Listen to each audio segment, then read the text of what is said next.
Hey everybody, today we're going to tackle two of the most common prepositions in English, in and on. These little words might seem simple, but they often confuse learners. When do you use in versus on?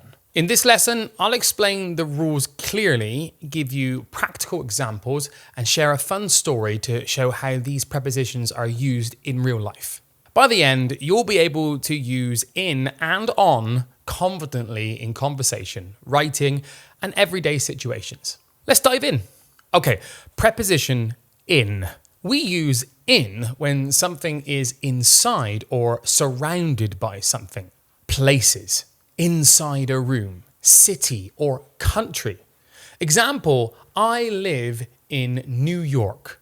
Another example, she is in the kitchen. We can also use it with time, months, years, long periods. Example, I was born in July.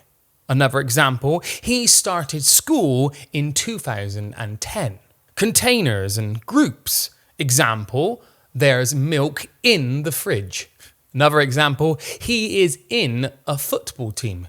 Think in equals inside, within, surrounded by. Now let's look at on. We use on when something is touching a surface or attached to something. Places, surfaces, streets, or public transport. Example, the book is on the table. Another example, I live on Green Street. Another example, she's on the bus right now. She's physically on it, she's touching it. With time, we could say days and dates. Example, the party is on Friday. Other example, my birthday is on July 15th. Technology, communication. Example, I saw it on TV. He's talking on the phone. Think on equals contact with a surface or fixed to something. Let's look at a quick comparison. I'm in the car, inside the vehicle. I'm on the bus, part of the bus system, public transport, touching. The picture is on the wall, surface, it's touching on the wall. There is a spider in the room, inside the space, surrounded by the space. Now I'm going to give you a short story example. I'm going to read it once. And I want you to try and figure out where those prepositions are used. You read through it and listen with me. Okay, here we go. Yesterday, I woke up in my bedroom. I looked at the time on my phone and realized I was late. I quickly put my shoes on and ran to the kitchen. There was some juice in the fridge, so I poured it into a glass.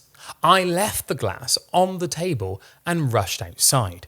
When I got to the bus stop, I waited in the line. Finally, I got on the bus and found a seat. I saw a note on the seat next to me. It said, "Smile." The little message made me happy and I felt much better in the morning. Take your time and see if you can find the prepositions and understand why they are there and what reason they are there for.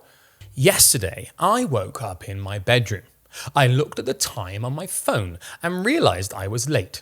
I quickly put my shoes on and ran to the kitchen. There was some juice in the fridge, so I poured it into a glass.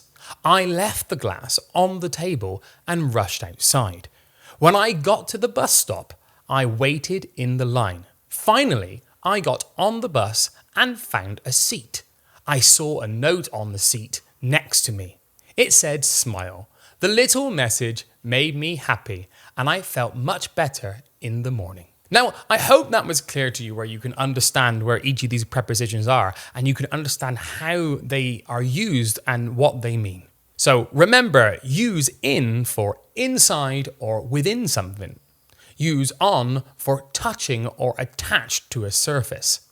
Try to make your own mini story using in and on and leave it in the comments. Don't forget to like, subscribe, and follow for more simple English lessons. My name is Scott, and I'll catch you on the next one. Bye-bye.